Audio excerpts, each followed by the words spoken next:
मैं आपको यूनिट 7 कहानी करवा रही हूँ। इसमें अपने 21 कहानियाँ लगी हुई हैं। तो 21 कहानियाँ, उसके पात्र और उसका प्रकाशन वर्ष कब है, वो कौन सी पत्रिका में छपी, और उससे रिलेटेड बनने बनने वाले क्वेश्चन है कौन से, मतलब इसके सभी पात्र एक जगह हैं, और पात्र की उम्र क्या है, और पात्र इस कहानी में जो मेन मेन बातें किसने क्या कही थी वो सब है। इसमें क्रम के अनुसार भी कुछ लाइनें इंपॉर्टेंट है वो भी लगाई हुई है। तो आपके किसी भी प्रकार का क्वेश्चन बने वो आपके बाहर नहीं जाएगा, क्योंकि अब के जून में अपने कैसे क्वेश्चन आए थे। एक तो जो उसने कहा था कहानी की कुड़माई वाले समय लैला सिंह की उम्र पूछ ली थी, तो सभी पात्रों की उम्र भी मैंने यहाँ लिख दी है। एक वैसे बीच में से लाइन दे दी कि ये कौन सी कहानी की है। तो इस हिसाब से मैंने जितने भी क्वेश्चन जिस प्रकार से बनेंगे वो सारे के सारे इस वीडियो में, इस कहानी में आपको इस एक जगह ही आपको मिल जाएंगे। तो इसलिए आपको इन कहानियों, इस वीडियो को देखने के बाद और पीछे के PYQ देख के आप अपना आकलन कर लेना कि भाई बाहर क्वेश्चन है कि नहीं है। तो पीछे के PYQ, एक भी अगर PYQ बाहर है या फिर एक भी तरह से मतलब बाहर से कोई क्वेश्चन बन रहा है तो आप मेरे को बता देना। और ये इतनी एक वीडियो देखने के बाद अगर मिलान वाला आ जाए, बाय द वे आपको कोई आ भी नहीं रहा है, तो आप अच्छे से कर लोगे कि भी है तो उसे कहानी का है, क्योंकि सब कुछ मैंने कहानियों को पढ़ के यहाँ एक वीडियो में ही ऐड कर दिया है।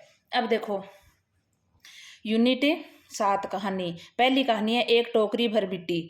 इसके मतलब 1900 भी समय है और 1901 भी है, दोनों देगा नहीं, एक ही देगा। माधवराव सप्रे जी की है और ये छत्तीसगढ़ पत्रिका में छपी थी। इसमें देखो क्या कहा गया है, इसमें एक असहाय विधवा के स्वाभिमान को अभिव्यक्ति मिली है। यानी इस कहानी में एक असहाय विधवा के स्वाभिमान की अभिव्यक्ति हुई है। दूसरी आज के यथार्थ से जुड़ी है और कर्तव्यनिष्ठ कहानी है, क्योंकि ऐसे लाइनें दे देता है कि इस कहानी में क्या है, कौन 2-3 कहानियों के मिलान करके दे देता है कौन सी में। तो यथार्थ से जुड़ी है, कर्तव्यनिष्ठ है। अहंकार और स्वार्थ का चित्रण जमींदार के रूप में हुआ है। जो जमींदार होता है वो बुढ़िया की झोंपड़ी हड़प लेता है ऐसे, तो उसमें अहंकार भी है और ये स्वार्थ भी है। अगला है गरीब बुजुर्ग महिला द्वारा जमींदार का हृदय परिवर्तित होना। यानी फिर वो एक टोकरी मिट्टी मांगने के लिए उस झोपड़ी में, वो जमीन तो उसकी ले लेता है, झोपड़ी हड़प लेता है, लेकिन फिर वो एक टोकरी मिट्टी जब लेने आती है उस समय उसकी हृदय परिवर्तन होता है, तब वो उसको झोंपड़ी वापस भी दे देता है। आगे देखो ये एक स्टेटमेंट है, वेरी इंपॉर्टेंट है ये। किसी श्रीमान जमींदार के महल के पास एक गरीब अनाथ विधवा की झोंपड़ी थी। जमींदार को अपने महल के होते हुए भी उस झोंपड़ी तक बढ़ने की इच्छा थी। यानी मेन बात ये है कि खुद का महल था फिर भी वो उस झोंपड़ी तक बढ़ना चाहता था। फिर देखो यह कहानी आज के यथार्थ से जुड़ी है, यानी आज के यथार्थ में जुड़ी है कि, और दूसरी है यह कहानी बहुत छोटी है, वह कर्तव्यनिष्ठ कहानी है। यानी बहुत छोटी कहानी है लेकिन कर्तव्यनिष्ठ कहानी है। और जो एक टोकरी मिट्टी लेके आती है बुढ़िया, वो उससे क्या करना चाहती है, चूल्हा बनाना चाहती है कि मैं मेरा चूल्हा बनाना चाहती हूँ, हाँ तब मेरे को एक टोकरी भर मिट्टी चाहिए। अब देखो एक तो जमींदार है, एक अनाथ है, गरीब विधवा है, 5 वर्ष की पोती है। देखो पोती है लेकिन उसकी उम्र पूछ सकता है कितने वर्ष है, तो 5 वर्ष है। जमींदार का एक वकील है। अब देखो वकील है तो वकीलों से संबंधित भी एक स्टेटमेंट है। मतलब इस कहानी की इंपॉर्टेंट लाइन है कि बाल की खाल निकालने वाले वकीलों की थैली गर्म कर उन्होंने अदालत से झोंपड़ी पर कब्जा कर लिया। यानी वकीलों से कोर्ट केस करके जैसे भी उसने उस झोंपड़ी को हड़प लिया था। आगे देखो जमींदार द्वारा अपने महल के अहाते के लिए एक बुढ़ी विधवा की झोंपड़ी हटाने और आंखें खोलने के पश्चात वापस देने की छोटी सी आदर्शवादी कहानी है। यानी जब उसकी आंखें खुलती हैं, वो टोकरी जब भर रही होती है बुढ़िया, उस समय का जो वो देखता है उस बुढ़िया को, तब उस समय उसका हृदय परिवर्तित हो जाता है और वो उसको झोंपड़ी वापस भी दे देता है। आगे फिर देखो अगली कहानी है चंद्रदेव से मेरी बातें। चंद्रदेव से मेरी बातें कहानी किसकी है, 1904 में रचित है और राजेंद्र बाला घोष है। इसका दूसरा नाम बंग महिला भी मिलता है, तो दोनों में से कौन सा भी आ जाए तो आप कर दोगे अच्छे से।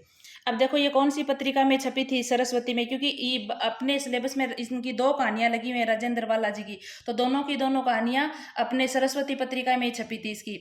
एक देखो भवदेव पांडे जी का इस चंद्रदेव से मेरी बातें कहानी में स्टेटमेंट है, वो देखो चंद्रदेव से मेरी बातें हिंदी साहित्य की पहली कहानी थी जिसमें अपने समय के राजनीतिक और अर्थनीति को केंद्रीय कथ्य बनाया गया है। इसमें देखो किसको बनाया गया है, राजनीति और अर्थनीति को केंद्रीय कथ्य।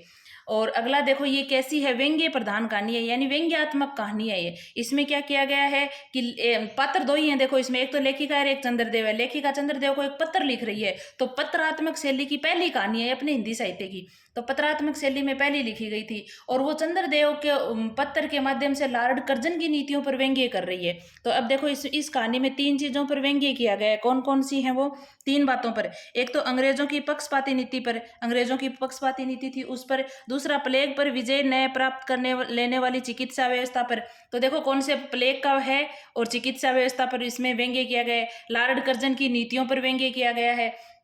तो आपको ये सारी चीजें याद रखनी है। देखो यह कहानी चंद्रदेव से लिखे गए पत्र के रूप में लिखी गई थी। इसमें तत्कालीन गुलाम भारत की व्यवस्था और परिवेश पर व्यंग्य किया गया, यानी गुलाम उस समय 1904 की बातें हो रही हैं, तो गुलाम भारत था, उसके परिवेश और व्यवस्था पर व्यंग्य किया गया है। और पत्रात्मक शैली की पहली कहानी है। तो आपको ये अगली कहानी अपनी दुलाई वाली। अब देखो दुलाई वाली भी किसकी है? इनकी है। और मैंने कहा था इनकी 2 कहानियां लगी हुई हैं। अगर बार बार नहीं याद करो, एक चीज को एक बार याद करने के बाद उसको अच्छे से याद कर लिया करो। मैंने जितने वीडियो डाले हैं ना, वो सारे वीडियो आप एक बार देख लेना और फिर नेट के सिलेबस को आप देख लेना कि भाई कहीं से कैसा भी क्वेश्चन बन जाए, मेरा क्वेश्चन गलत नहीं होगा, उसी हिसाब से मैंने सारे वीडियो डाले हैं। तो वो सारे वीडियो देखने हैं आपको, और घने बड़े भी नहीं है, 1 घंटे से कम, 30 आधे घंटे से कम के ही हैं सारे। और उपन्यास के जितने भी है ना आपके उपन्यास के, तो आप मैंने 10 मिनट का ही डाल रखा है, और उसमें ऐसे ही पूरे का पूरा दे रखा है। और फिर नाटक है ना, नाटक के तो मैंने 1-1 मिनट के जो डाल रखे हैं ना, उसमें सभी को क्रम वाइज अंक डाल रखे हैं, उसके नाम डाल रखे हैं, कौन सा नाटक है, लास्य रूपक है, नाटक रूपक है, कैसे सारे के सारा सब कुछ 1-1 मिनट में ही है। 4 मिनट के वीडियो में आप देख लेना, 4-5 नाटक ही हैं, उसके ही अंक हैं, उसके ही मतलब है, बाकी के तो है ही नहीं, कोई का 1 अंक है, कोई का 2 अंक है, तो ऐसे हैं। बाकी जो मेन है ना उसके मैंने डाल रखे हैं। आगे देखो दुलाई वाला कहानी 1907 में राजेंद्र बाला घोष की है। कौन सी पत्रिका? तो आपको बताई दी, सरस्वती याद रखनी है। और ये देखो सरस्वती के भाग भी पूछ सकता है भाई, भाग 8 में संख्या 5 में छपी थी ये। सरस्वती का भाग कौन सा है? 8 है, संख्या 5 है। कभी इधर उधर ऐसे करके कैसा भी क्वेश्चन बना ले, लेकिन आपकी ये बातें याद रहेंगी। और ज्यादा तो है ही नहीं, 1-1 पन्ने में ही है, एक पन्ने में 5-10 लाइनें हैं, और वो तो आपको अच्छे से याद रह सकती है। भाई पूरी कहानी में कब क्या बोल दिया गया, 21 कहानियों को आप पढ़ोगे, वो करोगे, तो उस हिसाब से तो आपको कहीं भी मैटर मिल जाएगा। लेकिन मैं आपको नोट्स किस लिए दे रही हूँ कि आपका जो ये महीना भर या 1.5 महीना एग्जाम का है, इसलिए मैंने डाले कि अब का मैंने पेपर देखा था, और वो पेपर देखने के बाद मैंने ये सोचा कि मेरे नोट्स भी मैं आपको अवेलेबल करवा दूं। और जो मैंने आपको सिलेबस वाला वीडियो देख रखा है, वेरी इंपॉर्टेंट है। और जो अब की बार जून का पेपर सॉल्यूशन दिया है मैंने, पेपर सॉल्यूशन के अंदर बहुत सारे क्वेश्चन है। पेपर सॉल्यूशन हिंदी का है ना, उस पेपर सॉल्यूशन को आप देखना एक बार। वहाँ जितने भी आपके भारत भारती के सरग हैं वो डाल दिए, संस्कृति के 4 अध्याय वो डाल दिए, और एक साहित्य की डायरी है उसके डाल दिए, और सब के सब डाल दिए। जितने भी साहित्य के अंदर सरगों से संबंधित जो क्वेश्चन आएंगे वो सारे के सारे उस पेपर सॉल्यूशन में है। आगे देखो पर्दा प्रथा की विसंगति पर आधारित है। ये कहानी क्या है? पर्दा प्रथा की विसंगति पर आधारित है। प्रारंभ कहाँ से होता है? काशी शहर से, दशावशेष मेघ घाट से होता है, और काशी शहर भी आ सकता है, काशी नगर भी आ सकता है। तो और 11 बजे की बात है, क्योंकि समय भी पूछ सकता है भाई। अंत कहाँ होता है? इलाहाबाद में होता है। और ये कैसी है? एक मनोरंजन प्रधान कहानी है, क्योंकि इसमें पूरी की पूरी आनंद मनोरंजन आता है। मनोरंजन होता है, कैसे होता है कि भाई देखो अभी बताती हूँ आपको। पहले देखो पात्र है इसके, नवल किशोर, ये दुलाई वाली बन के आता है। बंशीधर तो इसका मुख्य पात्र है। देखो पात्र तो अपन को ध्यान में रहते हैं, लेकिन कभी कभी क्वेश्चन ऐसे भी बन जाता है उस कहानी का मुख्य पात्र कौन सा है। पात्र 4 दे देता है, लेकिन मुख्य कौन सा है इसमें भी कंफ्यूज हो जाते हैं। तो लेकिन मैंने अब लिख दिया है मुख्य पात्र कौन सा है। मुख्य पात्र तो वंशीधर होता है, ये वंशीधर का दोस्त होता है, और ये दोनों ही अपने ससुराल गए हुए होते हैं, और ये ससुराल से वापस आते समय बोलते हैं कि अपन साथ में चलेंगे। ऐसा ही अपने होता है कि भाई साथ में चलेंगे। तो ये क्या करता है कि उसी ट्रेन में आता है, और उसी ट्रेन में आता है। तब क्या करता है, ये तो कलकत्ता से आ रहा है, ये बंशीधर इलाहाबाद से आता है। तो ये क्या करता है, उस ट्रेन में ही बैठा है और अपने दोस्त के सामने बैठा है, लेकिन घूंघट निकाल के बैठ जाता है, और इसी का नाम फिर दुलाई वाली बोला गया है। तो ऐसी मतलब आनंद पूर्वक कहानी है ये। और वो ये फिर नाराज हो जाता है कि मैं तो इसके लिए आया था और ये मेरे साथ ही नहीं आया, पता नहीं कहाँ रह गया, और फोन भी नहीं, मतलब बातें भी नहीं की, ये वो मतलब ऐसे सोचता रहता है। लास्ट में जब अपने स्टेशन पे गाड़ी रुकती है, उतरते हैं, उस समय इस बात का खुलासा होता है। तो ऐसी कहानी है ये। तो नवल किशोर क्या है? दुलाई वाली। और कलकत्ता से आ रहा है, और किसका मित्र है? वंशीधर का मित्र है ये। वंशीधर कहाँ से आ रहा है? मुख्य पात्र है वंशीधर। और ये इलाहाबाद का तो निवासी है, इसकी ससुराल बनारस में है। ये अपनी पत्नी को लेने के लिए बनारस गया हुआ है। और वहां पर देखो एक बीच में घाट के नाम आए हैं, तो वो भी मैंने लिख दिए। राजघाट पार करके मुगल सराय पहुंचे थे, यानी ये लोग राजघाट पार करके मुगल सराय पहुंचे थे। जानकी देवी कौन है? इस वंशीधर की पत्नी है। और सीता कौन है? इस वंशीधर की पत्नी की छोटी बहन है, जानकी की छोटी बहन। उम्र देखो इसकी भी लिख दी है मैंने, कितनी साल की है ये? 10 वर्ष की है। और वंशीधर से गाड़ी वाले ने 1.5 रुपया किराया मांगा था। कितना किराया मांगा? 1.5 रुपया। क्या पता पैसे से, क्योंकि पैसे से रिलेटेड क्वेश्चन भी आ जाते हैं। और कभी ये अपने देखो एक भोलाराम का जीव कहानी लगी हुई है, तो उसमें भी ऐसे पूछा हुआ है कि कितने साल तक उसकी पेंशन नहीं आई थी, तो 5 साल तक नहीं आई थी। ऐसे मतलब डेट से संबंधित जितने क्वेश्चन है ना, वो सारे के सारे इन वीडियो में है। अगली अपनी कहानी है 1907 है, और 8 भी आ सकता है इसका। ये है अपनी दुनिया का सबसे अनमोल रत्न। किसकी है? प्रेमचंद जी की है। और दुनिया का सबसे अनमोल रत्न कौन सी पत्रिका में छपी थी? जमाना पत्रिका में छपी थी। ये कहानी देश प्रेम और देशभक्ति की कहानी है। इसमें 3 रत्नों पर बात की जाती है। देखो इसमें क्या है, पात्र हैं 2, एक तो दिल फिगार है नायक है, और एक दिल फरेब नायिका है। ये नायिका मिनोसाबाद की रहने वाली है, ये राजकुमारी है, और ये उससे प्रेम करता है। तो ये बोलता है कि मेरे को आप दुनिया का सबसे अनमोल रत्न जिस दिन ला के दोगे, उस दिन मैं आपसे शादी करूंगी और आपसे बात करूंगी। तो ये फिर उसमें निकल जाता है। तो ये 3 रत्न इसको मिलते हैं। देखो वो 3 कौन कौन से? कैदी के आंसू, बेशक ये ला के देता है और इससे मिलता है। तो बोलता है बेशक ये बोलती है फिर ये बात दिल फिगार की है, बेशक ये दुनिया की सबसे अनमोल चीज है, जिस पर तख्ते ताउत और जाने जम और आबे हयात और जरे परवेज सब ने उछार है। ये कैदी के आंसू के बारे में बोलती है। फिर सती की चिता की राख की बात होती है कि एक जो पहले सती प्रथा चलती थी अपने, और उसमें यही था कि एक पति की, उसकी पत्नी के पति की मृत्यु हो जाती है, तो उसको सती हो रही होती है। उस समय वो सज धज के बैठ रही होती है, और ये दिल फिगार उसको देख रहा होता है। उस समय इसकी आंखों में आंसू आ जाते हैं उस दृश्य को देख के। तो ये उस बारे में भी आके इससे बात करता है। तो ये दूसरा रत्न है। ऐसे भी पूछ सकता है कौन सा रत्न क्या है, कैसे कैसे भी क्वेश्चन बनाए आप कर लोगे। फिर अगला है लास्ट का, खून का कतरा वतन की हिफाजत में। खून का कतरा वतन की हिफाजत में देखो कैसे क्या बात कही गई है कि खून का वह आखिरी कतरा जो वतन की हिफाजत में गिरे, दुनिया की सबसे अनमोल चीज है। फिर ये लास्ट में जाता है, उस समय युद्ध हो रहा होता है, बहुत सारी लाशें बिछी हुई होती हैं, और उस समय की बात है, जो एक सिपाही होता है उसका लास्ट का जो खून का कतरा, फिर यही इसको दुनिया का सबसे अनमोल रत्न मानते हुए और उससे शादी कर लेती है। आगे देखो फिर अगली कहानी है कानों में कंगना, और 1913 में राधिका रमन, और कौन सी पत्रिका में? इंदु में छपी थी। इसको याद करने का तरीका देखो, राधिका और इंदु है, कानों में कंगना पहन के रमन कर रही है, तो ऐसे याद कर लेना। और कब है? 1913 ईस्वी की बात है ये। देखो ये कहानी कैसी है? तत्कालीन सामंती परिवेश में पत्नी और वेश्या के प्रति प्रेम की टकराहट पर आधारित भावुकतापूर्ण कहानी है। इसमें देखो क्या होता है कि पात्र देखो, पहले फिर बताती हूँ कहानी के बारे में। किरण है, किरण नरेंद्र की पत्नी है, नरेंद्र है कथावाचक है, मोहन है नरेंद्र का मित्र है, किन्नरी नाचने वाली है, एक जूही पात्र है, योगीश्वर है, किरण का तो पिता है, नरेंद्र का गुरु है। इस कहानी में देखो क्या होता है, किरण इसकी पत्नी है, लेकिन ये जो नरेंद्र कथानायक है, कथावाचक है ना, ये किससे प्रेम करने लग जाता है? इस किन्नरी से, और अपनी पत्नी पे ध्यान नहीं देता है। और ऐसे ऐसे फिर कड़वाहट होते होते, और लास्ट में जब ये अपनी पत्नी से पूर्णतः दूर हो जाता है, और ये किन्नरी देखो भाई नाचने वाली है ये, तो ये क्या करती है, फिर इसको धोखा दे देती है। फिर इसको जब पता चलता है, वापस अपने घर में आता है, तब तक इसकी पत्नी की डेथ हो जाती है। तो ऐसी कहानी है ये। इसमें देखो क्या है, लोग, एक महत्वपूर्ण बात है, लोग अपने यहाँ अलौकिक बातें कब तक होने देगा, भव सागर को जल तरंगों पर थिर होना कब संभव है। तो इंपॉर्टेंट लाइन है, कौन सी कहानी में है ये? कानों में कंगना। अगली कहानी देखो अपनी, उसने कहा था 1915 में, उसने कहा था, तो आपकी किसके फर्स्ट ग्रेड के सिलेबस में भी लगी हुई है, उसने कहा था, तो ये आपको ध्यान रखनी है। आगे देखो इसमें ये कौन सी ये है किसकी? चंद्रधर शर्मा गुलेरी की, 1915 में सरस्वती पत्रिका में छपी थी, और अपने हिंदी साहित्य की पूर्व दीप्ति शैली यानी फ्लैशबैक शैली में लिखी गई हिंदी की प्रथम कहानी है ये। कौन सी शैली? पत्रात्मक शैली में तो चंद्रदेव से मेरी बातें थी, और ये पूर्व दीप्ति यानी फ्लैशबैक शैली में लिखी गई है। इसके पात्र देखो, सूबेदार लहना सिंह है, बोधा सिंह है, सूबेदारनी हजारा सिंह है, वजीर सिंह है, कीरत सिंह है। ये गौण पात्र बहुत पूछे जाते हैं। सूबेदारनी होरा है, लपटन साहब है, अत्तर सिंह है, और डाक बाबू है, पोलू हराम इसका नाम है।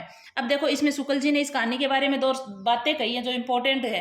देखो किसी का कही हुई बात वेरी इंपॉर्टेंट हो जाती है कहानी में। क्या कही है कि उसके भीतर से प्रेम का एक स्वर्गीय स्वरूप झांक रहा था, यानी इस कहानी के भीतर से ही प्रेम का एक स्वर्गीय स्वरूप है। जब वो मिलते हैं ना, लहना सिंह और वो सूबेदारनी, जब सूबेदारनी की तब तक शादी नहीं हुई होती है, उस समय पर जब वो दुकान के ऊपर मिलते हैं, वो दही लाने जाती है, उस समय की बातें हैं। उस पर ये इसके प्रेम की, मतलब उसने दोनों ने कभी मतलब ये नहीं किया था, लेकिन नैला सिंह आजीवन कुंवारा रहता है और फिर जब सूबेदार नहीं मिलती है तो ये उसको बात बोलती है कि भाई मेरे बेटे और पति का ध्यान रखना।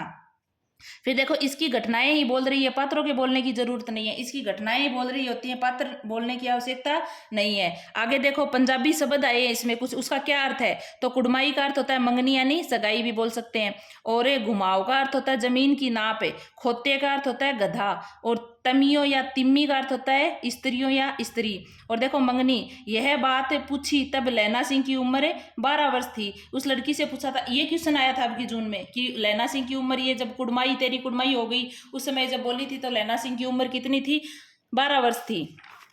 आगे देखो फिर अगली कहानी है अपनी 1928 या 29 में आकाशदीप। आकाशदीप कहानी भी इंपॉर्टेंट है, किसकी है, जयशंकर प्रसाद जी की है। आकाशदीप इनका कहानी संग्रह भी है, और ये अपने कहानी है, देखो कहानी संग्रह और कहानी दोनों, मतलब एक 28 में तो कहानी संग्रह और 29 में कहानी है ये।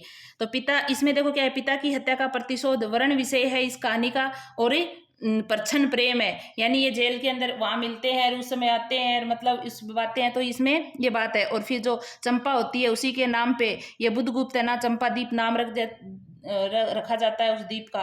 तो आपको याद रखना है चंपा द्वीप कौन सी कहानी में है, तो आकाश द्वीप में आया है। द्वीप से द्वीप मिलान भी कर लेना, बाकी में किसी द्वीप की चर्चा नहीं है। कर्मानुसार देखो कुछ बातें हो रही हैं इसमें, क्या हो रही है, बंदी द्वारा पोत से शब्द रज्जू का काटना, यानी ये बात पहले आती है कहानी में। फिर बुधगुप्त और नायक के बीच द्वंद्व युद्ध चलता है, चंपा द्वारा दीपक का जलाना, चंपा और जया द्वारा नौका विहार, और दीप स्तंभ का महोत्सव है। आगे देखो बुधगुप्त कौन है, ताम्रलिप्ति का एक क्षत्रिय है। चंपा कौन है, चंपा नगरी की क्षत्रिय बालिका है। नायक है, और जया नाम की एक श्यामा युवती है जो जंगली है, और वर्णिक या मणिक भद्र है। और एक बच्चन सिंह इस कहानी के बारे में स्टेटमेंट कहता है जो वेरी इंपॉर्टेंट है, कौन सा है, इसमें प्रेम और घृणा के गहन आवेगमयता की गहरी टकराहट है। अगली अपनी कहानी है अपना अपना भाग्य, और इसको याद रखने का लेखक का वृत्ति, अपना अपना भाग्य जान लो। तो अपना अपना भाग्य जानने के लिए आप जेआरएफ करने के लिए मेरे सारे वीडियो देख लेना, अपना अपना भाग्य अपने आप खुद ही समझ जाओगे जब जेआरएफ क्लियर हो जाएगी। तो आगे देखो अपना अपना भाग्य जैनेन्द्र की है, कब है, 1929 में। ये इसमें देखो कौन सी पत्रिका है, पत्रिका विशाल भारत में छपी थी। तो अपना अपना भाग्य बहुत विशाल है, जब आप जेआरएफ कर लोगे, लेक्चरर बनोगे, तो मतलब आगे आगे बढ़ने के रास्ते अपने आप खुलते चले जाएंगे। ये देखो इस मतलब ये कौन से संग्रह, कहानी संग्रह में, वातायन में है। और वातायन कहानी संग्रह कब लिखा गया, 1931 में। और वातायन कहानी संग्रह में कितनी कहानियां हैं, तो 13 कहानियां हैं। अब देखो मैंने इतना सब कुछ डाल दिया भाई क्या है का है, लेकिन ये 13 कहानियां और यहाँ डालूंगी तो ज्यादा हो जाएगा, इसलिए इस वातायन संग्रह की 13 कहानियां मैं आपको 1 मिनट के वीडियो में डाल दूंगी। उसमें 13 के 13 हैं, जिसको ज्यादा पढ़ना है ना वो वहां से फिर पढ़ते रहना। इस कहानी का प्रारंभ देखो कहां से होता है, बहुत कुछ निरुद्देश्य से घूम चुकने पर हम सड़क के किनारे एक बेंच पर बैठ गए। नैनीताल की संध्या, कौन से स्थान आया, नैनीताल आया है, और धीरे धीरे उतर रही है। यानी प्रारंभ इस बात से होता है, क्योंकि प्रारंभ की बातें भूमिका ये वेरी इंपॉर्टेंट होती है, चाहे नाटक हो चाहे कहानी हो, कहीं हो, वहीं से अपने क्वेश्चन बनते हैं। तो क्या है, नैनीताल का है। और इसमें क्या है, देखो पोलो मैदान में बच्चे हॉकी खेल रहे हैं, यानी मैदान कौन सा है, पोलो का है। खेल क्या रहे हैं बच्चे, हॉकी खेल रहे हैं, आ सकता है। और देखो रात के 1 बजे लोहे की बेंच पर बैठे थे, यानी ये जो पात्र है ना, रात के 1 बजे की बात है, लोहे के पात्र लोहे की बेंच पर बैठे हुए हैं। लड़का आया 10 साल का, और उसे 1 रुपया वह जूठा खाना नौकरी में मिलता था। यानी एक लड़का आता है जो यहाँ वहां पर नौकरी कर रहा होता है, और उसको नौकरी की एवज में क्या मिलता है, 1 रुपया मिलता है और जूठा खाना मिलता है। उस समय वो वहां पर आता है, आने के बाद क्या करता है कि उस जो बेच होती है ना बाहर, मतलब भयंकर सर्दी है वहां, और उसको रहने का सोने का कोई मतलब जगह नहीं मिलती, तो वो उस बेच पे सोता है शाम को, और सुबह मरा हुआ इनको मिलता है।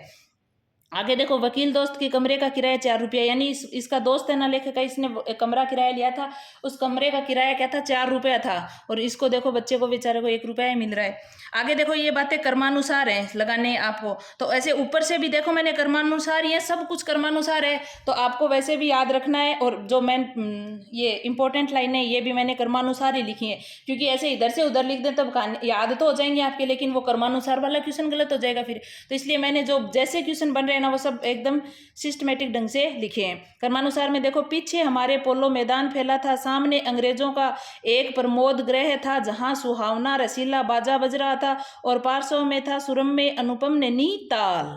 आगे देखो भागते खेलते हंसते शरारत करते लाल लाल अंग्रेज बच्चे। देखो आ सकता है क्योंकि देखो पीली पीली आंखें हैं और अपन की आंखें कैसी होती हैं, लाल लाल। तो लाल लाल क्या है, तो अंग्रेज बच्चे हैं, आंखें हैं, ऐसे भी ऑप्शन बना सकता है। तो मैंने इसको देखो इंपॉर्टेंट करके बताया है, आपको वापस से भी बता रही हूँ, यहाँ इंपॉर्टेंट भी किया है। लाल लाल तो अंग्रेज बच्चे हैं और पीली पीली उसकी आंखें हैं, पीली पीली आंखें फाड़े पिता की उंगली पकड़कर चलते हुए अपने हिंदुस्तानी नैनीताल भी। यानी ऐसे जैसे वो बच्चे ऐसे लग रहा है ना उसको, तो अपना हिंदुस्तान भी उसको ऐसे ही लग रहा है, ये नैनीताल भी ऐसे ही लग रहा है। तो नैनीताल की तुलना किससे की गई है, तो ये ऐसे क्वेश्चन फिर आप कॉमन सेंस से कर दोगे वहां पर। आगे देखो, सब सन्नाटा था तल्ली लाल की बिजली की रोशनियां दीप मल्लिका सी जगमगा रही थी। वह जगमगाहट 2 मील तक फैले हुए प्रकृति के जल दर्पण पर प्रतिबिंबित हो रही थी। प्रकृति का जल दर्पण की बात की गई है। आगे देखो फिर अगली कहानी है 1933 में ईदगाह।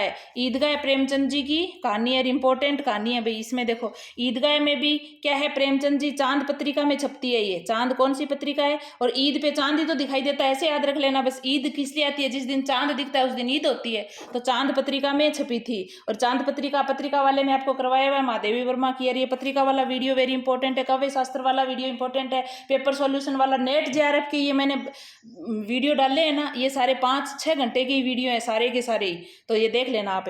चांद पत्रिका में मानसरोवर के भाग फेस्ट में छपी थी। ये कौन सी ईदगाह कौन से संग्रह में है, तो मानसरोवर के भाग फेस्ट में है। भाग फेस्ट भी याद रखना। और इसमें 27 कहानियां हैं। तो 27 में आपको है ना 1 मिनट वाले वीडियो में 27 की 27 कहानियां क्रम वाइज लिख के वहां बता दूंगी। आगे देखो फिर ये कहानी कैसी है, बाल मनोविज्ञान पर। और बाल मनोविज्ञान की पहली कहानी है ये। और मातृ वात्सल्य की बात इसमें होती है। बच्चा हामिद होता है ना, उसने बूढ़े हामिद का पार्ट खेला था। इस कहानी में क्या किया था, बच्चे हामिद ने बूढ़े हामिद का पार्ट खेला था।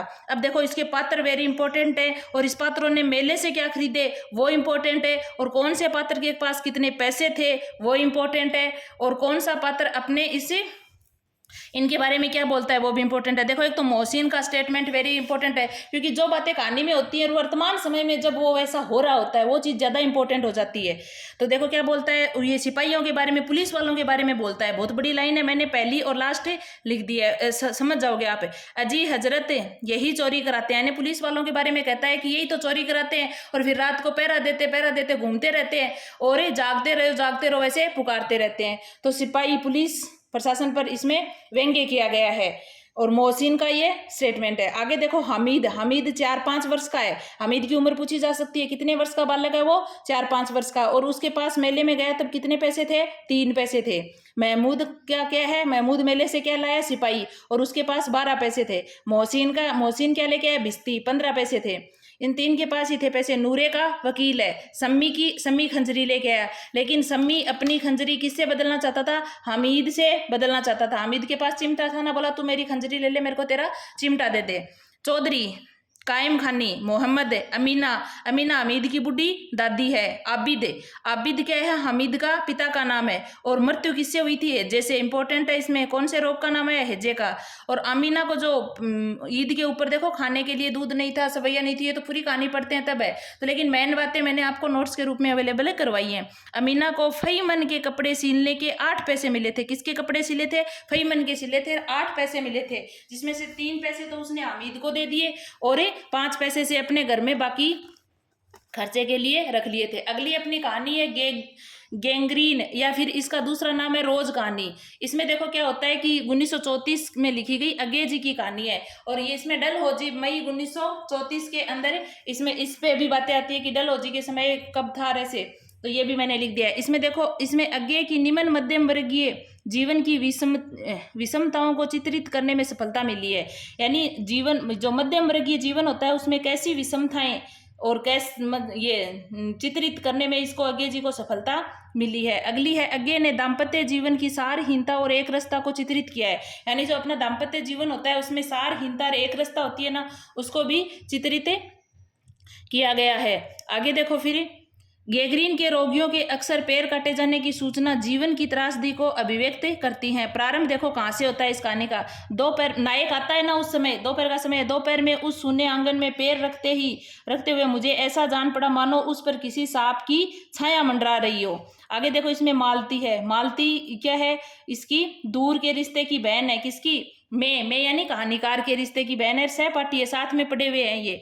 और आगे फिर है पति माहेश्वर है, उठते ही 7 बजे चले जाते हैं और 1:30-2 बजे वापस आते हैं। और पहाड़ी गांव में जो डिस्पेंसरी है उसके डॉक्टर हैं। तो मालती के पति क्या हैं? डॉक्टर हैं। और उसके एक बच्चा भी है जिसका नाम टीटी है, ये मालती का बेटा है। और इसके विवाह को कितना समय हो गया? 2 वर्ष हो गया है। मैं यानी कहानीकार इसमें है। तो मालती पहले देखो कैसी लड़की थी, उद्दंत और चंचल लड़की थी वो, जब पढ़ती थी ना इसके साथ तब। और चोरी से क्लास से भागने वाली भी थी, यानी चोरी से क्लास से भाग जाती थी, ऐसी लड़की थी। और जब ये कहानीकार इसके घर आता है तब इसके जो ये वैवाहिक जीवन है ना, इसमें ऐसी उलझी हुई मशीन की तरह लगी रहती है अपने बच्चे के साथ, बच्चे को पालते हुए ऐसे मतलब पूरी निरस्तापूर्ण उसको अपने जीवन से अब कोई भी आशाएं वो सारी समाप्त हो चुकी है। कुछ नहीं है, बस बच्चे काम करना घर का और बच्चे को पालना, यही इसके जीवन का उद्देश्य रह गया है। ऐसी बातें हैं। 1947 राई। अब देखो राई का समय याद कर आपको कैसे रहेगा कि 1947 में अपना भारत आजाद हुआ था, तब अपन को एक राह दिखा रहा था। कौन? भारतीय अपन को एक राह है, तो ऐसे याद रख लेना। सुभद्रा कुमारी चौहान की है। और ये सीधे साधे कहानी संग्रह में है। कौन से कहानी संग्रह में? सीधे साधे। और सीधे साधे में 14 कहानियां हैं। जितने भी कहानी संग्रह है उसमें कितनी कितनी कहानियां, वो सारी कहानियां मैं वहां 1-1 मिनट वाले वीडियो में डाल दूंगी। पत्रिका है, इसमें हंस है। तो अपन क्या करे थे, जब अपन को राह दिखी थी तो हंसी आई थी, तो ऐसे याद रख लेना, राह दिखी तब हंसी आई। और ये इसमें देखो क्या है, मांगरोली जाति की व्यथा से सहानुभूति व्यक्त हुई है। मांगरोली जाति है ना, इसमें कौन सी जाति का जिक्र हुआ? तो मांगरोली जाति का जिक्र हुआ है। और अनीता नाम की एक पात्र है जो क्या है, संपन्न परिवार से स्वतंत्रता आंदोलन में जेल गई है। तो मैंने राह को 1947 में भारत आजाद हो रहा था, स्वतंत्रता की बातें, अनीता नाम की जो लोग क्या हो रहे थे, जेल जा रहे थे, अंग्रेज जेल में डाल रहे थे, तो ऐसा ही तो माहौल था, तो ये ऐसे जेल गई हुई थी। और राही है ना, ये एक गरीब महिला है और इसके बच्चे भूख से मर रहे हैं। इसने सब जगह से पैसे मांग लिए कि भाई मेरे बच्चे को खाने के लिए कुछ दे, तो किसी ने नहीं दिया। तब इसने अनाज की चोरी की थी। देखो 5-6 केजी अनाज चोरा था और इसको साल भर की सजा हुई थी। क्या हुई थी? साल भर की सजा। और अनाज कितना चोरा, कैसे, क्या, तो ये सब भी पूछा जा सकता है। और अनाज इसने चोरी क्यों की? कि बच्चे भूख से तड़प रहे थे, तब चोरी की थी। ये अनीता और ये राही जेल में बातें कर रहे हैं दोनों। आगे देखो, ये अब बोलती है कि कल तक जो खद्दर भी नहीं पहनते थे, बात बात पर कांग्रेस का मजाक उड़ाते थे, कांग्रेस के हाथों में थोड़ी शक्ति आते ही कांग्रेस के भक्त बन गए। ये स्टेटमेंट भी किसका है? राही कहानी का ही है। इसमें देखो अनीता का पहले तो ये उद्देश्य होता है कि भाई स्वतंत्रता आंदोलन में भाग लेना। और ये फिर जैसे ये राही की बात सुनती है ना वहां पर, तो इसकी सहानुभूति सामाजिकता की ओर बढ़ जाती है कि भाई समाज में ऐसे ऐसे भी लोग हैं जो भूख अपने पेट के लिए ऐसे चोरियां कर रहे हैं, तो अब वो समाज की तरफ ध्यान देने का अपना जीवन का उद्देश्य बनाती है। आगे देखो, आगे कौन सी कहानी है अपनी?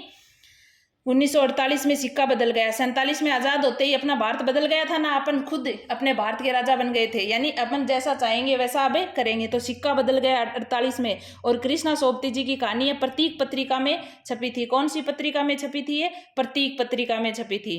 आगे देखो फिर इसमें क्या है, नवाब बीबी ने साहनी जी से कहा, यानी इसके पात्र ही इंपॉर्टेंट है इसमें, बाकी ज्यादा इंपॉर्टेंट नहीं है। तो नवाब बीबी ने साहनी जी से कहा, आज तक न कभी ऐसा हुआ न सुना, गजब हो गया, अंधेरा छा गया।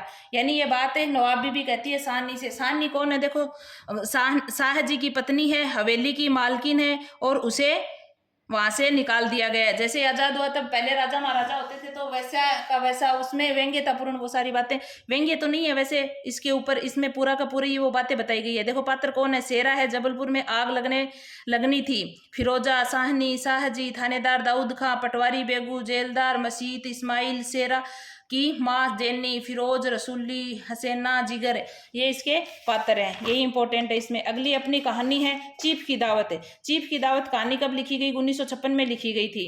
और चीफ की दावत में देखो क्या है, चीफ की दावत कहानी में चीफ के आग्रह पर माँ ने एक पुनारा टप्पा 2 पत्थर अनार दे गाकर सुनाया था। और आगे देखो, व्यक्ति को वस्तु के रूप में देखने वाली मानसिकता का प्रतिकार करती है।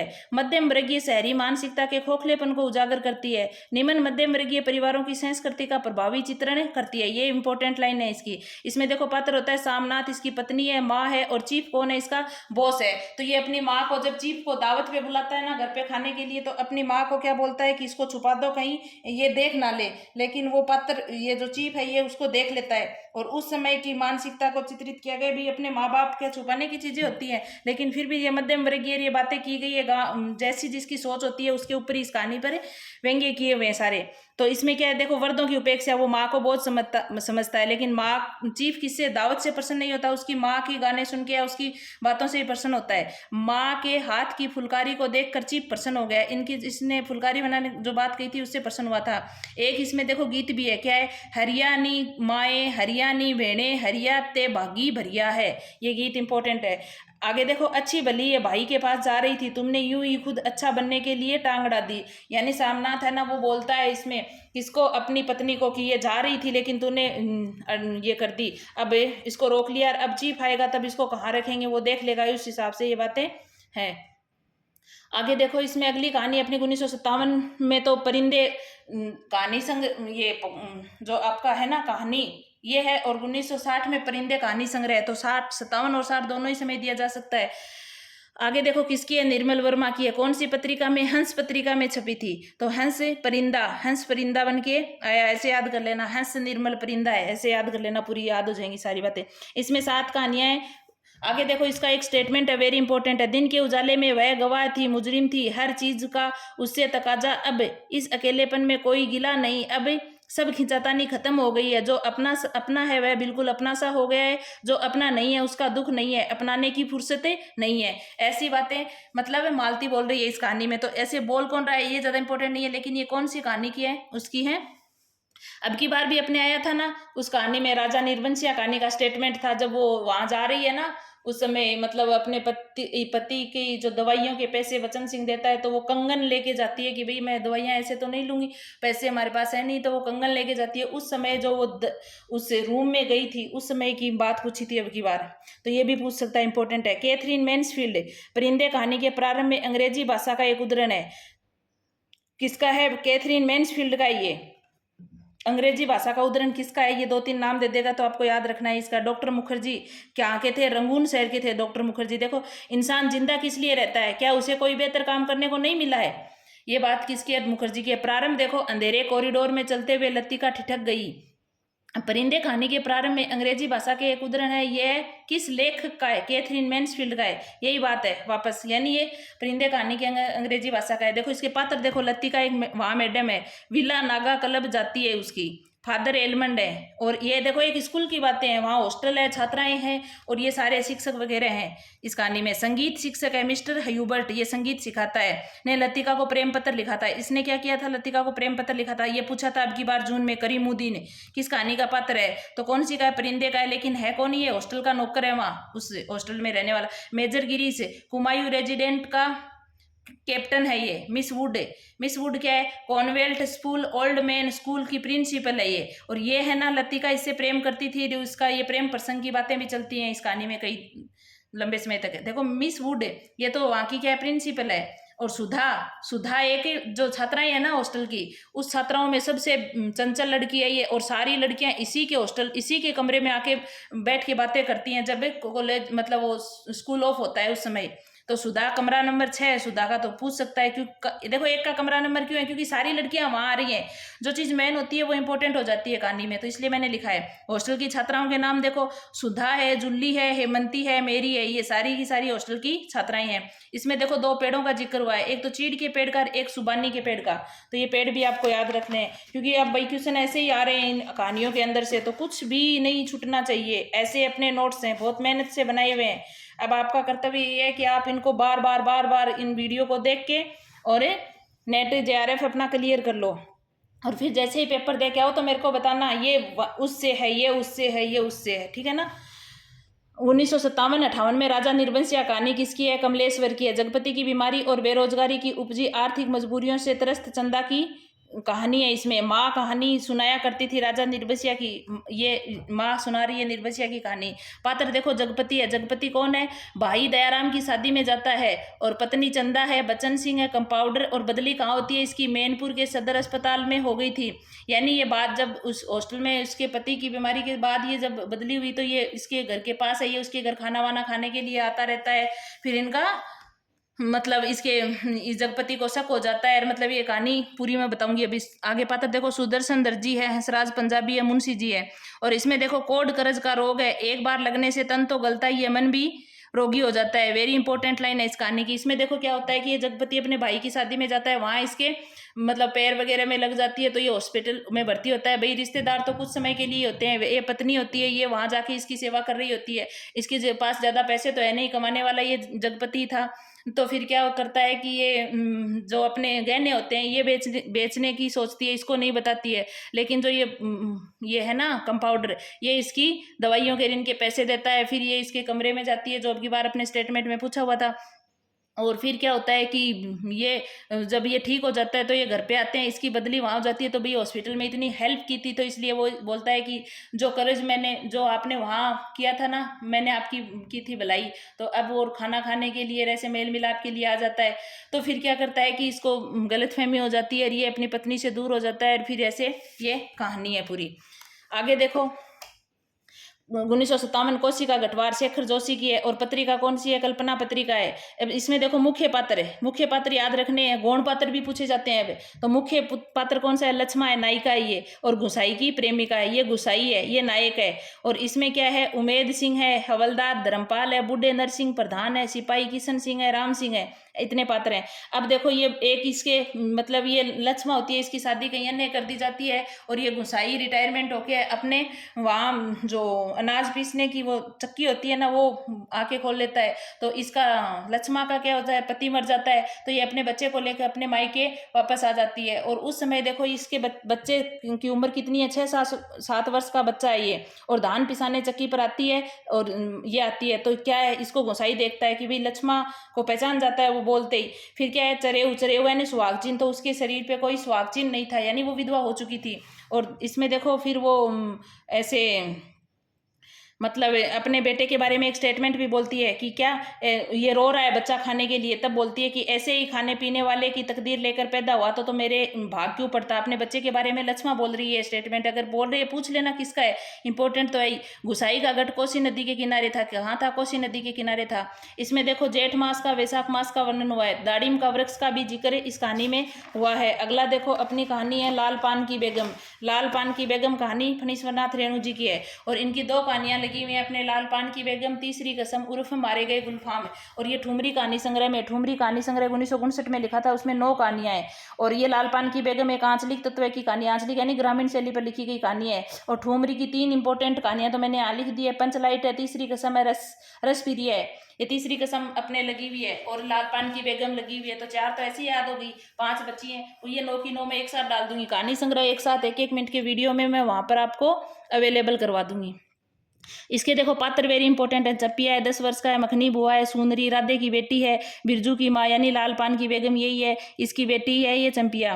बिरजू की माँ लाल पान की बेगम है। बिरजू 7 वर्ष का है, इसका इस लाल पान की बेगम का बेटा है ये। और जंगी की पतऊ, इसको ये अरी और टिशन वाली बिरजू की माँ ने कहा था, ऐसा एक स्टेटमेंट पूछा हुआ है एक बार पीछे। तो किसने किसने को क्या कहा था ये भी मैंने लिख दिया है। जंगी है, रंगी है, जंगी का बेटा है। रंगी कौन है? जंगी, रंगी जंगी का बेटा है।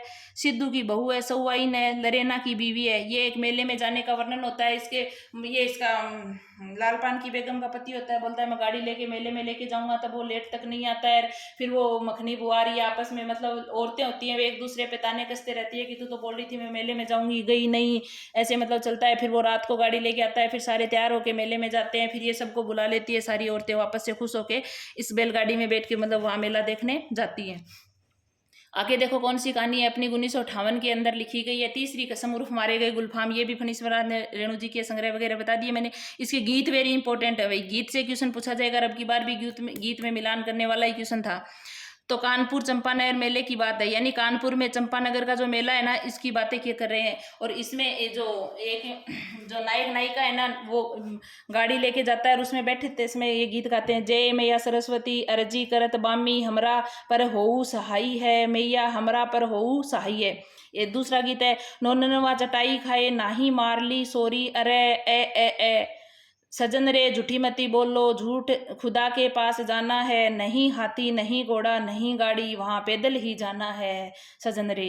ये गीत गाते हैं। आगे देखो, तेरी बाकी अदा पर मैं खुद हूँ फिदा, तेरी चाहत को दिल भरे बयां क्या करूँ, यही ख्वाहिश है कि ई तू मुझको देखा करे और दिलो जान मैं तुझको देखा करूँ। आगे देखो, ये मतलब 4 गीत वेरी इंपॉर्टेंट है। और 3 गीत आगे मैंने और भी लिखे हैं, वे भी इंपॉर्टेंट है। गीत सारे ही लिख दिए हैं यहाँ यहाँ पे। आगे देखो, पहली कसम क्या खाता है, हीरामन खाता है कि चोर बाजारी का सामान गाड़ी में नहीं रखेगा। हीरामन गाड़ी वाला है इसमें, तो ये पहली कसम तो ये खाता है कि चोर बाजारी का सामान कभी गाड़ी में नहीं रखूंगा। दूसरी कसम खाता है कि बांस 50,000 देने पर भी नहीं रखूंगा, यानी मेरी गाड़ी में बांस को नहीं रखूंगा। और तीसरी, जब ये उस औरत को बिठा के वहां लेके जाता है ना मेले में, तो औरत, जब वो औरत उसको छोड़ के चली जाती है, उसके बाद मतलब वो तो अपने भी जाएगी, तो उस समय उसके बाद एक तीसरी कसम खाता है जहाँ कहानी का अंत होता है कि आज के बाद किसी औरत को अपनी गाड़ी में नहीं बैठाऊंगा।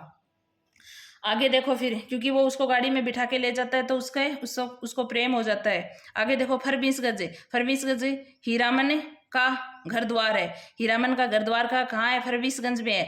और फरमीसगंज का हर चोर है, यानी ये वहां पर बात बताता है कि फरमीसगंज के हर चोर के बारे में ऐसे बातें बोलता रहता है। इसमें एक तो गाछिया गांव का जिक्र भी हुआ है, और एक क्या है, सिरपुर बाजार है। यहाँ पर क्या है, इस्पिताल गांव की भाषा है ये। और ननकपुर घाट का जिक्र भी हुआ है। तो देखो ये इंपॉर्टेंट है, सारे शहर लिख दिए। ननकपुर घाट, ननकपुर से फरबीसगंज की दूरी 2 कोस है। ये भी पूछ सकता है कितनी दूरी है। ननकपुर की सड़क पर गाड़ी चल रही थी। गाड़ी कहाँ चल रही थी जिस समय ये पूरी कहानी लिखी जाती है, तो गाड़ी चल रही है, गाड़ी में ही पूरी कहानी का प्रसंग चलता रहता है इसमें। तो किसकी, ननकपुर की सड़क पर चल रही है। तीसरी कसम के देखो, मुख्य पात्र कौन है, हीरामन है और हीराबाई। ये देखो तीसरी कसम कहानी के मुख्य पात्र कौन है, हीरामन है, एक हीराबाई है। हीरामन तो ग्रामीण गाड़ी वाला है जिसकी गाड़ी में ये बैठ कर जाती है, और ये हीराबाई कौन है, नौटंकी कंपनी में काम करने वाली है। और नौटंकी 2 कंपनियां, मथुरा मोहन कंपनी, रोहता कंपनी, दोनों में काम करती है ये। और इसमें देखो रिश्वत के कितने 4-5 हजार रुपए का जिक्र भी हुआ है, ये प्रसंग चलता है वहां इस कहानी में। अन्य पात्र देखो, दुन्नीराम है, लाल मोहर है, पलटदास है, लसनवा है, महुआ घटवारीन है। महुआ घटवारीन, महुआ क्या है, कुमारी थी। और महुआ असली घटवारीन की बेटी थी। और परमा नदी पर महुआ घटवारीन के पुराने घाट हैं। तो ये इसका मतलब पात्र हैं, और वेरी इंपॉर्टेंट है, सारे पात्र याद कर लेना भी इस कहानी के। तो काजरी नदी के पास गाड़ी लगा देंगे, यानी ये बातें कर रहे हैं वहां। मदनपुर मेला है, नाम लंगार डेओडी, ये बातें हैं। देखो 3 गीत और भी हैं। सजनवा बेरी हो गया हमारे सजनवा, अरे चिट्ठियां हो तो हर कोई बाँचे, चिट्ठियां हो तो हाय करमवा होय मरमवा। आगे देखो, लाली लाली डोरियों में लाली रे दुल्हनिया पान खाए, ये गीत वो हीरामन गाता है। और इसमें देखो, इस कहानी के मेन गीत में देखो कि आपको ये ए ई ऊ ऐसी कोई बात मिले याद नहीं है तो वो कहानी इसी के गीत है, ऐसे दिमाग में कर लेना। एक गीत और है देखो, हे ए सावन भादवा के रे। अगला है हूँ रे जहाइनिया है, मतलब ये गीत है इसके। तो अगली कहानी है अपनी पिता कब है, 1965 में, और ज्ञान रंजन द्वारा रचित है। और फेंस के इधर उधर कहानी संग्रह में है, फेंस के इधर उधर कहानी संग्रह 1968 में है। इसमें 12 कहानियां हैं। तो आगे देखो, पात्र पिता है, सुधीर इसका बेटा है, देवा सुधीर की पत्नी है। और इस कहानी के देखो इंपॉर्टेंट लाइनें हैं, इन्होंने आधुनिक सुख सुविधाओं की चाहत नहीं थी। इसके पिता के बारे में बता रहा है सुधीर, वे दूसरे के द्वारा लाई गई चीजों को श्रेष्ठता से प्रभावित नहीं होते थे, यानी दूसरा कोई चीज लेके आ जाता तो पिता प्रभावित नहीं होते थे। वे 35 वर्षों तक अखंड केवल रामायण गीता पढ़ते रहे थे। 35 वर्षों तक क्या पढ़ते रहे थे, रामायण और गीता ही पढ़ते रहे थे। एक सुधीर का कथन है, ये इंपॉर्टेंट है, उसका युवापन एक प्रतिष्ठा की जिद कहीं चुराए बैठा है, वह इस प्रतिष्ठा के आगे कभी बहुत मजबूर कभी बहुत कमजोर हो जाता है और उसे भुगत भी रहा है। यानी ये सुधीर बोल रहा है, क्योंकि उसका पिता है ना, वो बड़ी भयंकर गर्मी है, यानी गर्मी का समय होता है, ये पंखा वगैरह भी यूज नहीं करता, बाहर मतलब बाहर लॉन में सोता है। और वहां पर मतलब ये बात बोलता है कि जिद्दी है, ऐसा मतलब अपने पिता के बारे में ये बोल रहा है। और आगे देखो क्या बोलता है, पिता कहानी में परिवार कहाँ रहता है, घनश्याम नगर में रहता है। पिता कहानी में परिवार कहाँ रहता है, घनश्याम नगर में रहता है। अगली अपनी कहानी है 1970 के अंदर, इंस्पेक्टर माता दीन है चांद पर। इंस्पेक्टर माता दीन चांद पर में देखो, माता दीन को चांद से एडी चमकाने का पत्थर लाने का आदेश मिला था। देखो आदेश क्या है, एडी चमकाने का पत्थर, ऐसे ऑप्शन में देगा तो आप विश्वास नहीं करोगे, तो यही आदेश मिला था। और एसपी साहब के घर से मंगवाया गया था, यानी एसपी साहब की बीवी ने बोला था कि भाई आप ये जो एमडी साहब है वो चांद पर जा रहे हैं तो वहां से मेरे को एडी चमकाने का पत्थर ला के देना, यानी एडी वो पत्थर आता है ना जिससे अपन एडियों का मैल वगैरह उतारते हैं, उसकी बातें वो कर रहा है कि मैं मेरी एडियां चमकाऊंगी, वहां से मिलते हैं। माता दीन ने कहा हमारा सिद्धांत है, हमें पैसा नहीं काम प्यारा है। चांद पर माता दीन का सार्वजनिक अभिनंदन हुआ। और पात्र देखो कौन है, माता दीन है, एमडी साहब है, बलभद्र हवलदार है, रामस जीवन हवलदार है, गृह मंत्री है, सचिव है, पुलिस मंत्री है, क्या है ये, पुलिस मंत्री पुलिस मंत्री है, कोतवाल है, मुंशी अब्दुल गफ्फार है। आगे देखो इसमें ये कहानी भई आपकी जो पुलिस प्रशासन है ना, उस पर व्यंग्यपूर्ण कहानी है कि नीचे से इंस्पेक्टर मातादीन को बुलाया जाता है कि भाई आप हमारे चांद पे आओ, हमारे जो नीचे की व्यवस्था है उसके बारे में बताओ। तो आज का जो भ्रष्टाचार है पुलिस प्रशासन जैसे करता है वैसी की वैसी इसमें बातें बताई गई हैं। इंस्पेक्टर मातादीन ने चांद पर जाकर जो काम किए उनको कर्मानुसार लगाना, यानी वहां जाकर उसने क्या क्या काम किए थे। तो थाने में तो हनुमान मंदिर बनवाया था, पुलिस वाले की तनख्वाह कम करवाई थी, ऑप्शन में आ जाए बढ़ाई थी, नहीं कम करवाई थी। जान बचाने वाले आदमी को अपराधी बनाकर जेल में डाल दिया था, यानी जो जान बचाने वाला अपराधी है ना, इस कहानी में क्या होता है कि एक मतलब सामने घर होता है, गली में गोली वगैरह चलती है, तो जो गुंडे वगैरह होते हैं वो उसको मार के चले जाते हैं, लेकिन सामने वाला आदमी देखता है तो उस आदमी को बचाने के लिए वो उसको उठाता है, लेके जाता है। तो मतलब उसका जो खून वगैरह है वो उस पर लग जाता है। तो ये कहता है कि भाई खून मतलब देखा किसने देखा था, इसने बचाया था, तो उसी को बेचारे को बोलते हैं कि खून इसके मिला है, ये है तो अपराधी ये इसने गोली चलाई है, बस ऐसा काम करके उसको जेल में डाल देते हैं। पुलिस का मानवतावाद, इस अवधारणा को पुलिस वालों का विश्वास जगाया, यानी ऐसी बातें बता के कि आपको ऐसे करना चाहिए। और नकली चश्मदीद गवाह बनाना सिखाया, यानी इसमें ये चश्मदीद गवाह बनाना कैसे सिखाया उसने, कि उसने कहा कि आप ये बोले कि भाई ऐसे मतलब गवाह की भी जरूरी होती है कोर्ट में। बोले ये कहाँ से बनाएंगे अपन, बोले ये जो भी 1-2 नंबर के धंधे करने वाले गुंडे मवाली है ना, उनको लाओ और उनको बोलो या तो तुम्हारा केस रीओपन कर देंगे हम, या तुम्हें जेल में डाल देंगे, या तुम झूठी हमारी गवाही दो, जैसा हम बोलते हैं। और ऐसा ही पुलिस प्रशासन में चलता है, जैसा वो बुलवाते हैं वैसा ही वो बोलते हैं, सच्चाई तो कहीं दिखती ही नहीं है। तो ऐसे ही मतलब ऐसे चश्मदीद गवाह आपको कहाँ मिलेंगे कि ये जो है ना चोर डाकू, यही इनको ही बनाना सिखाया था, वहां पर ये काम करवाए थे और क्रम वाइज लगा के मैंने आपको बताया। अगली अपनी कहानी है 1973, 71 में भी है, 73 में तमस का अमृतसर आ गया, भीषम साहनी की है ये। और कौन सी पत्रिका में छपी थी, हंस पत्रिका में छपी थी। इसकी शुरुआत देखो कहाँ होती है, गाड़ी के डिब्बे में बहुत मुसाफिर नहीं थे, सामने वाली सीट पर सरदार जी मुझे लाम के हिस्से सुना रहे थे और हर एक हरे रंग की पोशाक पहने ऊपर वाली बर्थ पर लेटा हुआ था। यानी ये जो मुसलमान थे ना, इनका जिक्र है। एक तो ऊपर लेटा हुआ था, पोशाक कैसी थी, हरे रंग की थी, तो ऐसे भी पूछा जा सकता है। पात्र देखो, बाबू हिंदू है, 3 पठान है, 3 पठान कौन है, मुसलमान है, ये उनका ही जिक्र है, तीनों पठानों का ही। और एक दुबले बाबू है, पेशेवर का रहने वाला जान पड़ता है। और बुढ़िया है, दाईं और कोने में सिर ढांपे बैठी थी, यानी एक बुढ़िया चढ़ती है उस ट्रेन में और उस ट्रेन में वो अपने सिर को ढांप के बैठ जाती है, किधर, दाईं ओर। और बुढ़िया बोली, वे जीण जोग्यो आराम नाल बैठो, वे रब दिए बंदो कुछ होश करो। यानी जब उसको वापस से ये 3 पठान होते हैं ना, उसको मार के नीचे गिरा देते हैं और ट्रेन का जो वो गेट होता है वो बंद कर लेते हैं, तब ये बुढ़िया इनको बोलती है ये बातें। आगे कौन है, मैं यानी लेखक बोलता है, दिल्ली में होने वाला स्वतंत्रता दिवस समारोह देखने जा रहा है। लेखक कहाँ जा रहा है, दिल्ली में जो स्वतंत्रता समारोह हो रहा है ना उसको देखने जा रहा है। और वजीराबाद स्टेशन आता है, वजीराबाद के बाद हंसराज निकल गया, अमृतसर आ गया। ये कौन बोलता है, दुबला बाबू बोलता है, यानी अमृतसर आ गया कौन बोलता है, ऐसे भी पूछ सकता है, तो कौन बोलता है, दुबला बाबू बोलता है। शायद जेहलम स्टेशन पीछे छूट चुका है, कौन सा स्टेशन पीछे छूट चुका है, तो जेहलम, ऐसे मतलब पूछ सकता है। शहर कौन सा है, लाहौर है, गुरदासपुर है। और वजीराबाद स्टेशन के बाद हिंदू सिख मुसाफिरों की चुप्पी गहरी हो गई, यानी हिंदू जो ये जो सिख मुसाफिर थे ना, इनकी गहरी ये चुप्पी कौन से स्टेशन के बाद गहरी हो गई, तो वजीराबाद स्टेशन के बाद। इनके स्टेशनों के नाम आपको याद रखने हैं। आगे देखो फिर क्या कहता है, देश विभाजन की पृष्ठभूमि पर आधारित है, यानी अपने देश का विभाजन हुआ था उस समय हिंदू तो भारत में आ रहे थे, पाकिस्तान से मुसलमान यहाँ भारत वाले भी वहां जा रहे थे, ऐसे लड़ाई दंगे जो चल रहे थे ना उस समय की बातें इसमें बताई गई हैं। आगे देखो क्या होता है, इसके जो ये बातें हैं ना, ये मैंने क्रम वाइज लिख के बताई हैं और वेरी इंपॉर्टेंट बातें हैं, और ये रेलगाड़ी के अंदर ही पूरी कहानी चलती रहती है। काले बाबू ताकत आएगी, अम जैसा हो जाएगा, यानी वो सिख सरदार इसको बाबू को बोल रहे हैं। बंद करो जी दरवाजा, बिना पूछे चढ़े आते हैं, अपने बाप का घर समझ रखा है, मत घुसने दो जी, क्या करते हो, धकेल दो जी पीछे। मतलब वो चढ़ते हैं ना वो बुढ़िया, वो बोलते हैं उस समय वो उसको धकेलवा देते हैं। ये तुम्हारे दिल में दर्द मर गया है, छोटी सी बच्ची उसके साथ थी, बेरहमो तुम्हें बहुत बुरा किया। ये बात इस कहानी में है। खुदा के लिए दरवाजा खोलो, मेरे साथ में औरत जात है, गाड़ी निकल जाएगी, वो बाहर से बोल रहे हैं। बड़े जैकेट वाले 2 बाबू, दुबले पतले हो पर बड़े गुर्दे वाले हो, यानी जब ये अमृतसर आ जाता है तो वो बाबू उन सिखों से लड़ाई करने लगता है, तब बोलता है ये वो दूसरा बाबू। आगे देखो इस कहानी में इंपॉर्टेंट बात है, इस कहानी में वजीराबाद स्टेशन के बाद हिंदू सिख मुसाफिरों की चुप्पी गहरी हो गई। वेरी इंपॉर्टेंट लाइन है, इसको मैंने नोट लगा के वापस भी लिखा है। अब देखो परिंदे कहानी के 2 बातें हैं जो इम्पोर्टेंट हैं, इसको मैंने यहाँ वापस से लिखा है।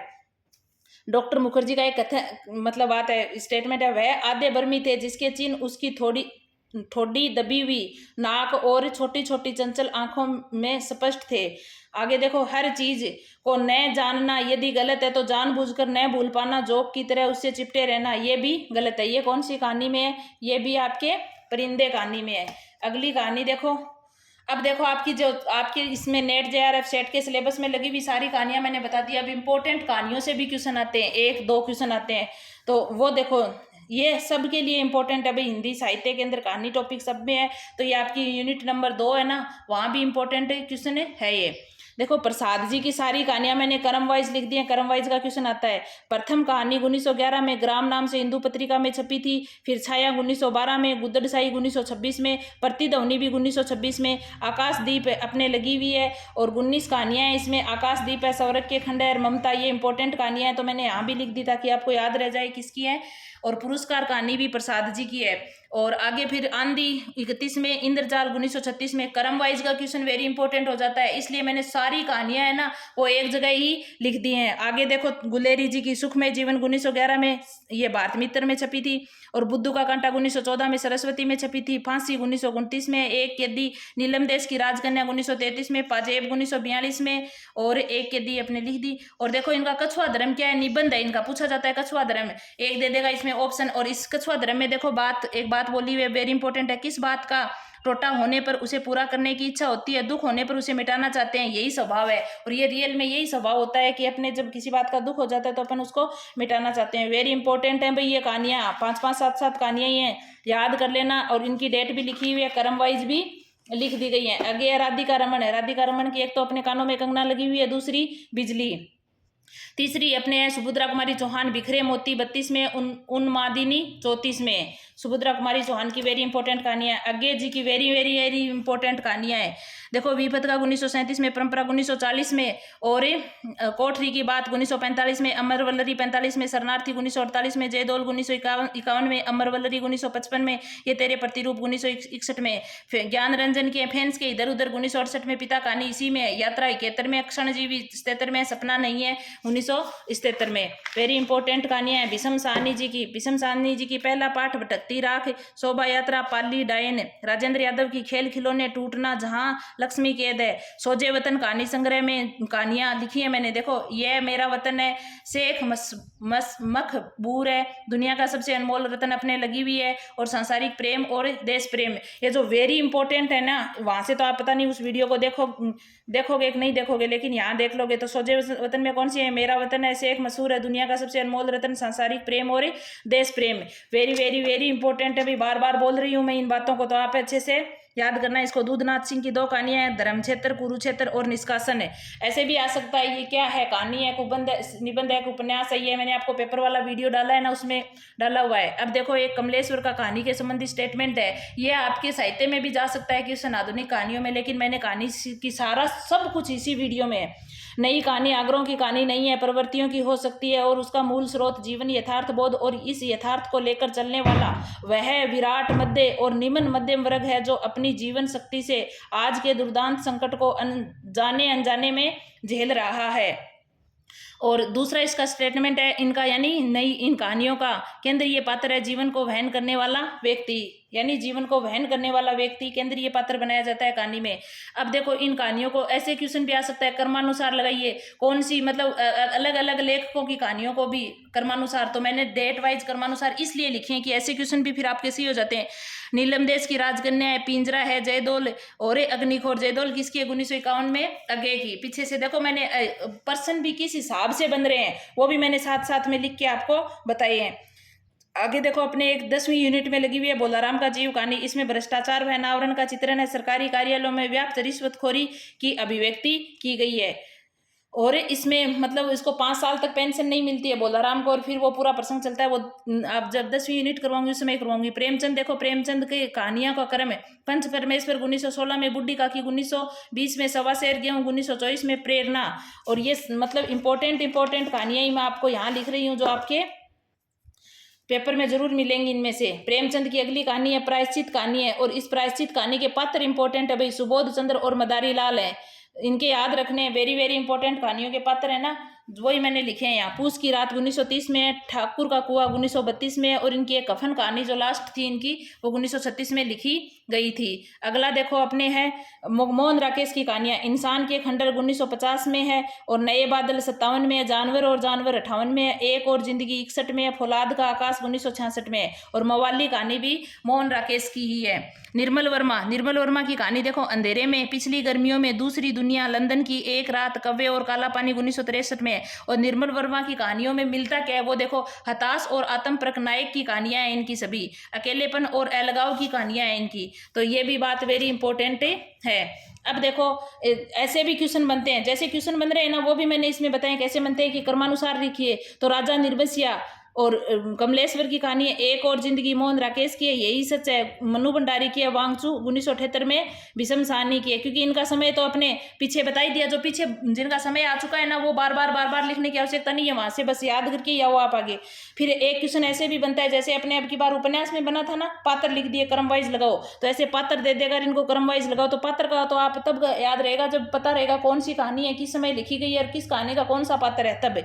तो देखो चीफ की दावत में सामनाथ है, एक जिंदगी और गुलाब का सुबोध है, पत्नी कालिंदी चरण है, गेगरीन रोज मालती है, तो ये इनके क्रम वाइज लिख के मैंने बता दिए। तो ऐसे क्वेश्चन भी आ सकते हैं। तो पीछे जब कहानियां समय ये सारे के सारे इंपॉर्टेंट हैं, इसलिए मैं आपको बता रही हूँ कि भाई पीछे से याद कर लेना, सबकी सन वगैरह उसी की लिखे जो इंपॉर्टेंट है।